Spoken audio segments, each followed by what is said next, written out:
Welcome to Shamba Shape Up Uganda. We are traveling all over Uganda to find hardworking farmers. We want to celebrate them while giving them the knowledge they need to make their farms more productive and adapt to climate change.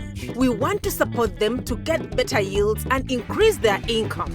We will see how farmers can benefit from our experts' advice and turn their farms around into a profitable business, while learning from each other in so many ways. Join us on these journeys and share in the farmers' experience on the Shamba Shape Up Uganda.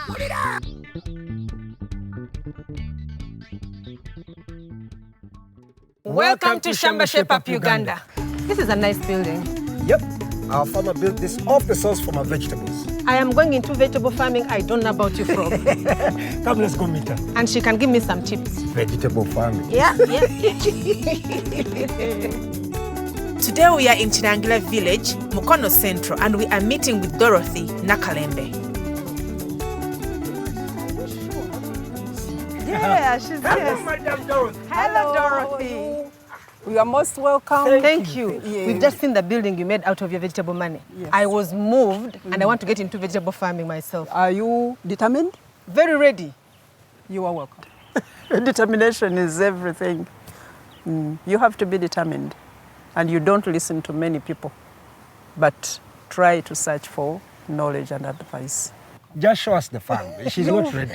I am. And we're here for knowledge and advice, even though Dorothy is a very experienced farmer. Since 1980, after leaving her job at the Uganda Cooperative Alliance, she has been a full-time farmer. She grows bananas, maize, and vegetables, her favorites, on her garden of 4 acres. She also has cows, another favorite. But she needs expert advice on both cows and the vegetables. This is one farmer who knows what she wants. Both of them are important because when I don't have the cows, I'll not get the manure. I'll be buying.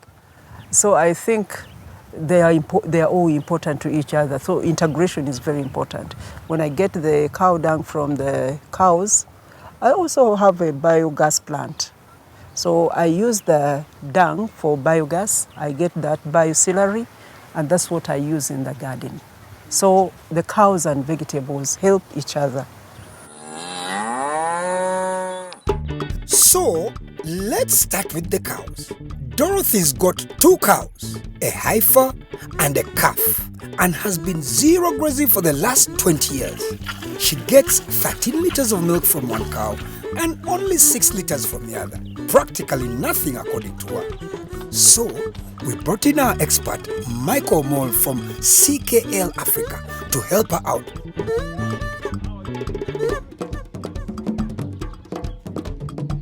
Because Dorothy feeds her cows elephant grass and caliandra and suspects it's not enough, not only does she want to get more out of her cows, but she also wants to improve on the breed. What we know with cows, just as human beings, they will need a balanced diet. Yes. So your cows are lacking what we call protein. Mm-hmm. Protein is the most important aspect or nutrient that your cows need in order to, 1, grow, in order to, 2, produce well, 3, also come on heat, because the proteins are the source of hormones and enzymes. So it is important to always supplement. I will recommend you to improve on the feeding in terms of giving the dairy meal on top of the grasses you're giving. And in the dairy meal, I will advise, we have a product called Kupakula here. This Kupakula, yes, it is a bypass protein. So this one, what it helps your cows with is giving them enough proteins. It also helps them to break down the feed properly. That grass, that caliandra, they get to utilize it very well. They produce enough milk, they grow well, they show signs of it in the required time. How do I mix? So for every 5 kilograms of Kupakula, you make 70 kilograms of dairy meal. Yes. Right now I will recommend 2 kilograms every day. If he increases the milk, you can increase the amount, 3 kilograms every day of the mixture of Kupakula and dairy meal. Yeah? So for instance, the one that is giving you 6 liters, we start giving them Kupakula today, then in 2-3 days, you start seeing maybe It has added 500 ml, it has added maybe 1 liter of milk. Then at the end of the week, you're also selling more. The more you sell, the more you will buy more of it. That's what I've been missing. Yeah. That's why he's here. In terms of feeding, water is an aspect of feeding. Yes. You know, milk, 70% of milk is water. Water. So if your cows are not taking water, then true to it, you're going to lack. And the water should at least not be very cold. I like the way you've done your trough. At least there is sun hitting on the water trough. It makes it a little warm, and the cows can drink as often as possible. She talked about the breeding. Yeah. It's a very important aspect, by the way. Yeah. Nowadays, we have what we call a bull catalog. Because, Madam Dorothy, I believe you do AI, yeah? Yes. What you get semen, how a doctor comes and they do insemination. Yes. Okay. So they always have what we call a bull catalog, yeah? Now, a bull catalog, Madam Dorothy, for example, you want to improve this cow that is giving you 6 liters. So you tell your doctor, I want a cow that can give me at least 15 liters. A bull catalog has several cows and how they can perform, what are their traits, both good and bad. So you must have a breeding goal. What do I want to achieve? Maybe in the next 4 years. You know, with breeding, it doesn't happen just one night like this. No. Now I have come to understand. Because when I look here, I will be choosing. You were talking about nutrition. Does that come in line with hygiene? Hygiene is how the cows are going to be in a place where it's clean enough and not suffer from diseases. How clean is the feed trough? How clean or good is the place where they are sleeping?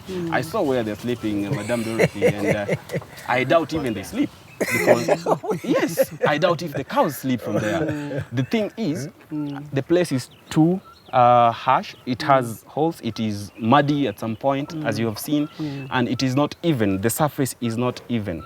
So the cows shy away from sleeping in such a place. Improve that place by just putting sand. You pour sand, a good amount of sand, and this sand can always be there, yeah? Now, secondly, Madame Dorothy, is you see the way this place is, yeah? Too much water, and it's not so good also for the cows, because the urine, the water, and the cow dung being mixed again. I don't know if you have suffered from a case of mastitis. No. You have not, yeah? What is mastitis? Mastitis is a disease that grows from this point, yeah, in such kind of environment. And the moment mastitis is there, then you find your cows producing very little milk, or they don't even get to eat. So they get sick. And it is very expensive to treat mastitis, yeah? So it's best to allow the drainage, the waters to flow out. And when you're milking, now you get to wash the udder properly. I don't know how you use, how do you get to do your milking? I boil water and we clean the udder with a towel and soap. Yes. What kind of soap? This white soap. White soap? Oh. Is it good? Is it I bad? don't know whether it's good or bad. No, it is not advisable because, you know, those traces of the soap gets to the milk. And But it I has... also use the milk salve. I use milking salve to milk. Yes. Yeah, that is very good. So there is a product called Mastrite. Yeah, Mastrite is a product that you can use in cleaning the udder. So you get 4.5 liters of water and you put a tablespoon of the Mastrite. You mix it properly, and I will recommend every cow should have their own towel. You should not mix towels when you mix when you're cleaning the udder. Hygiene was very important. I had not kept it properly, and I'm also going to maintain it properly. The nutrition also. The breeds, as we know, we go on changing slowly. Now, good enough, I have the books to give me exactly what I want. While we're still picking the brains of our expert, Michael, Caris is already busy making proper beds for the cows.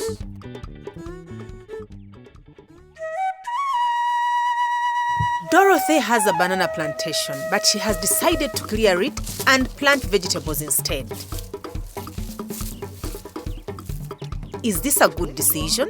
We don't know. But our expert from the National Agricultural Research Organization, NARO, Dr. Godfrey Seru, will tell us if it's the right thing to do and how to go about it. Dr. Godfrey, Auntie, good to see you. hey, happy to see you too. First of all, why would you like to remove the bananas? Okay, the bananas have overstayed now. I planted in 2013. And now you see these weevils are disturbing me a lot. But I want the bananas to be in one line, and then I leave a space for vegetables, and I plant another line. Oh. Yes, Yeah, because I want the bananas. I can't remove them yes. all. I can't buy food when I have land. Are you going to maintain the same varieties? It's now you who can give me better varieties. Yeah, okay. I'll be happy. There are some new matoke varieties from Naro. Yes. Naroban 1 up to Naroban 6. You can just put maybe one plant of each of those varieties. For you to begin appreciating it. Yes. It gives you a very big bunch. And it's a bit more tolerant to the weevils than... Now what vegetables are you looking at? Vegetables, I grow spider plant, cabbages, carrots. Those are the vegetables. And you onions feel they are also. more profitable? They are not more. The bananas can't give me what I think I expect. But when I add there the vegetables bring money in a short time. And the bananas take long.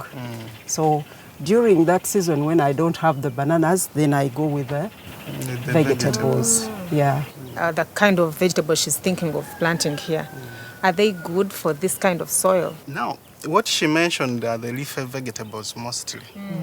Those ones can do anyway as long as you give them the right conditions. The first is the soil. When I look at the soil is good. It may need some amendment. And then it has the manure, a lot of manure. So the vegetables will be able to do very well here. Okay, now, the way you want to do it, it means you are going to put this entire plantation down and replant. Is that agreeable to you? If it is your advice, I can do that. I've not seen nematodes, but the weevils are so many. It means you are first going to remove the bananas for some time, grow other vegetables, let the weevils die off, then bring in the bananas, but not replacing the bananas immediately. Yes. We shall first wait and eat the bananas, the matoke which are there. Yes. Then we remove. And we remove all these combs. We dig them out, throw them away, and then we normally advise that you first plant cassava. The good thing with cassava is it takes a full year, and for you to plant it, it involves digging the soil. Yes. So that means you are going to turn over your soil, and once it has established, it gives a very good cover to the soil. Okay. For that 1 year, we shall have no much weeds infesting our garden. Once we have prepared the land, it will give us very good yield, and it makes the soil more friable for the next crop. So if we want to plant bananas again, it means after 1 year all the weevils have died, so because they'll have nothing to feed them. From what I saw as I came in, you have a lot of slurry, the liquid manure, you have a lot of cow dung, and that is enough for you to look after your plantation. First, we want to use the organic materials available to produce our vegetables. And what you have there is enough for you to produce good matoke, and it is enough for you to produce vegetables. However, it is always important that you give it a second eye. That is now when the soil analysis comes in.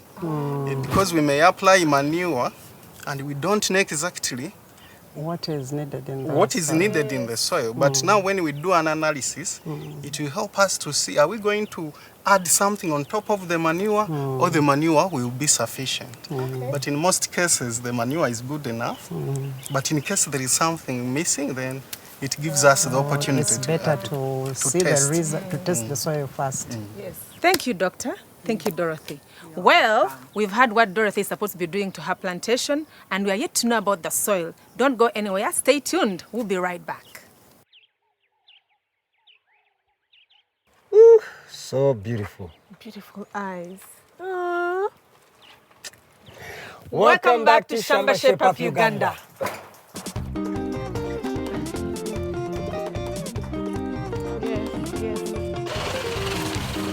We are in Kirangira Village, Mukono Central, and we're visiting Dorothy Nakalembe, a very experienced farmer.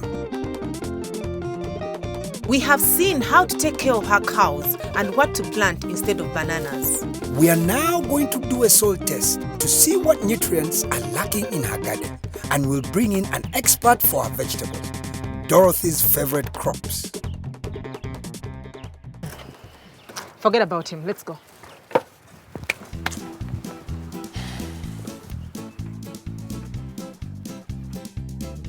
Our expert from Narrow, Dr. Godfrey, recommended a soil test before planting vegetables in this banana plantation.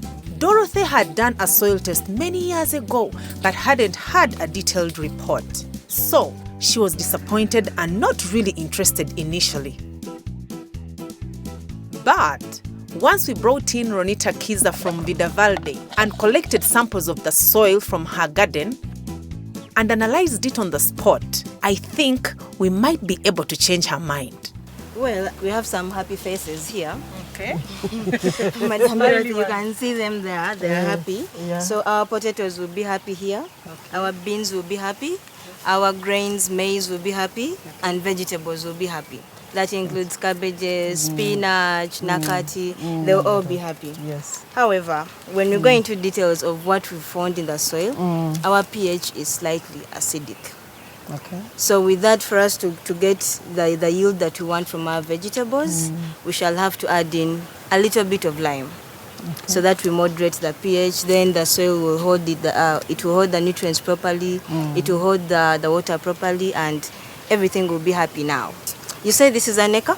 Yeah. So if we put cabbages here, we want to expect 30,000 kilograms of cabbages, and that's a lot of money. Then if we put spinach here, we want to get like 10 tons of spinach, 10 tons of nakati, so that we are able to get the money. So with that, we shall have to add in agricultural lime for the pH, organic matter, still it works on the pH, it works on retaining the nutrients for the crop. Then that is before planting. Yes. So when we are planting, we shall have to add some little calcium nitrate in the soil. It won't be a lot because your soil has adequate organic matter. It has adequate nitrogen, which is very good. So you won't have to add in so much. From the results, if you want to grow vegetables, they will be happy in here with the soil. Thank God. Yeah. Very good news. Very good news. You may as well add our compost manure. But that way it means you need about half a ton to be added. And the lime she talked about, you need only 3 bags of 50 kilos. Most people should be doing the soil testing, but they think it is actually very expensive. Ronita, what do you have to say about that? I'll give the price of the soil test and I'll give my opinion. Okay. So every soil sample that we do, every soil test, this is Ugandan shillings, not US dollars, not euros. It is just 75,000 shillings. So in my opinion, I don't think the soil test is expensive because imagine you bought your fertilizers without knowing how much to add. And then you end up buying more than what you actually need. So you're actually spending more money than how much you're supposed to spend. And also the yield, the return. If you maintain the plant population, you properly look after the crop, you'll find that the yield that you get is quite massive and it's worth it. It's really worth it. So, Dorothy's plot is good for vegetables. She just needs to add 150 kilograms of agricultural lime, 500 kilograms of compost manure, and 370 kilograms of calcium nitrate, and she is good to go. We put there a lot of money. When you are going to get there, nothing. So it's good for somebody to test the soil first and see what do you need in that soil exactly. So it was so nice to me and I was so much surprised. I didn't know that it was working like that.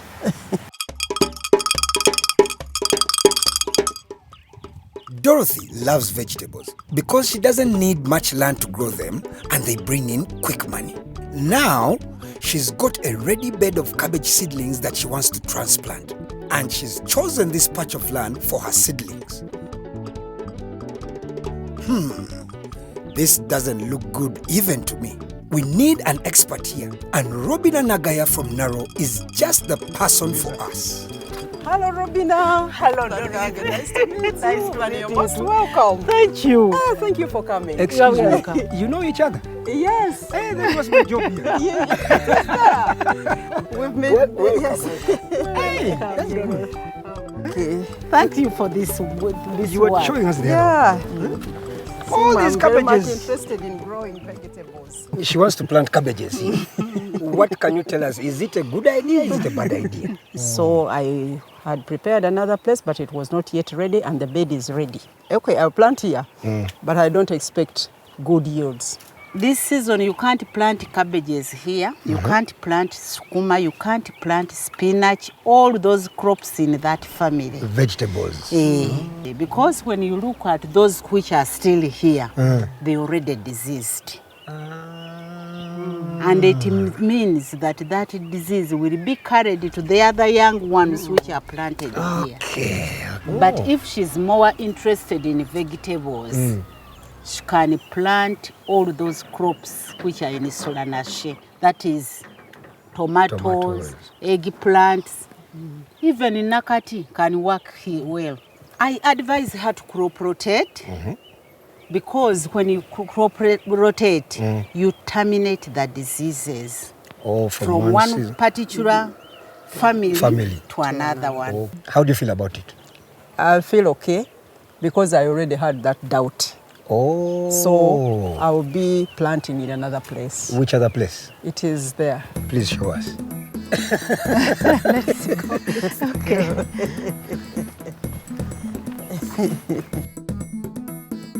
But our farmer takes quick decisions. If you don't decide there and then, it means you are going to lose so many things.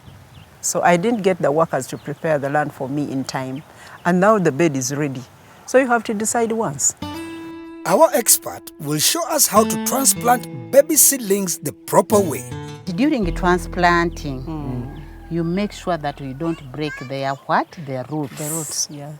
The soil should be in contact with the roots. Yeah. So that's why we are saying that at transplanting, after putting there enough water, first remove the weeds. Because when you transplant them with the weeds, it means that you are carrying everything to your main garden. Yes. So what you do, you first remove these short leaves. I hope I'm not removing cabbage. Then you transplant. Okay. And during transplanting, you make sure that you start with these big ones, such that when you finish them, you give chance to the young ones to also grow big. So you dig, let me say you are scooping. You scoop it deep. Such that all your plant can come with its root, And which soil. is attached with the soil. But after removing it from here, Yes. you must be with a container. Because when you mere carry them in hands, it can just separate. And off we go to their new home. Dorothy had decided to plant carrots here, but now it's going to be the cabbages. Is this good for our cabbage seedlings? Oh yes, I'm very, very happy. Dorothy, thanks for this good work. It is so good that she has put it in this way. The beds are up such that when it rains, our seedlings will not be taken away. Washed away, And at okay. the same time, water will seep down, and then the plants will absorb, get that water, and utilize it fully. Show us, please. How do we plant So at transplanting, these cabbages, they have different spacing. We can use our stick to make 60 centimeters. these? Those are 2 feet. 2 feet. 2 feet. So one plant will be here and another one will be here. After digging the hole, make sure that you make it at least a bit deep. From there, you bring your manure. To every hole, you just do like this. Handful. A handful. Okay. And then you put it inside. In the hole that in we the have done. hole. Okay. After putting it inside, you mix it with the soil which is inside. So after mixing it, you open it and then bring your seedling. It has to be with its soil and you hold it tightly. Then you plant and bring all the manure around it. Okay. You have to compress such that you remove all the air pocket which is in the soil. Because when you leave those air pockets, water will find its way and then the roots will rot. Dorothy already knows all this, and I get the impression that this was just a refresher course. They help me. There's nothing small.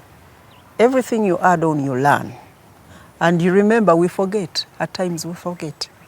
But when the expert comes in, he can reverse you. So it's not bad.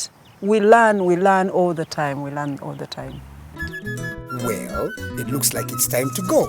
But before we leave, let me show Dorothy what Carissa has done with the cows' beds. Dorothy likes it a lot, and it only took some leveling of the ground and soil to make the cows more comfortable. Ate tulabe mukama obatutuusa ne mugujja tusobole okutambula. Hello, you are most welcome. What's going on here? We have a meeting, and it is our last meeting of the year. We meet every Wednesday and we share different activities. So now this is our last meeting. Hi. Okay, unfortunately, Madam Dorothy, we have to leave you. But we'll be joining you in the next Shamba Shape Up Uganda! But we are going to have a party. Party? Yes. Okay, next time. See you See me. next. Let's go.